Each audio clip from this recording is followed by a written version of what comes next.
வணக்கம். நம்மளை பத்தி நாம கிட்ட குறை சொல்றவங்க, சாரி தப்பா சொல்றேன், வேற ஒருத்தரை பத்தி நம்ம கிட்ட ஒரு சிலர் இவங்க அப்படி பண்றாங்க இப்படி பண்றாங்க அப்படின்னு குறை சொல்றாங்க அப்படின்னா தயவு செஞ்சு காது கொடுத்து கேட்காதீங்க.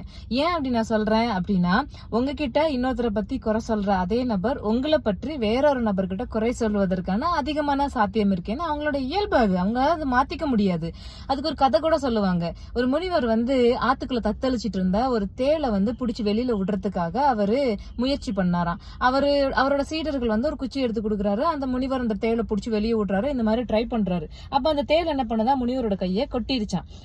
உடனே அவரு கீழே விட்டாராம். மறுபடியும் அந்த தேளை காப்பாத்த நினைக்கிறாராம். மறுபடியும் கொட்டுதான். இப்படியே நடந்துட்டு இருக்கிறத பார்த்துட்டு சீடர்கள் கேட்டாங்களா, அதான் கொட்டுதுன்னு தெரியுதுல, விட்டுருங்களேன் அப்படின்னு சொல்லும்போது அவர் சொன்னாராம், கொட்டுறது தேளோட குணம், காப்பாத்துறது என்னோட குணம். அதோட இயல்புல இருந்து அதுவும் மாற முடியாது, என்னோட இயல்புல இருந்து நானும் மாற முடியாதுன்னு சொன்னாங்களா. அது மாதிரிதான் இந்த மாதிரி நபர்கள் வேறொருத்தரை பத்தி உங்ககிட்ட குறை சொல்ற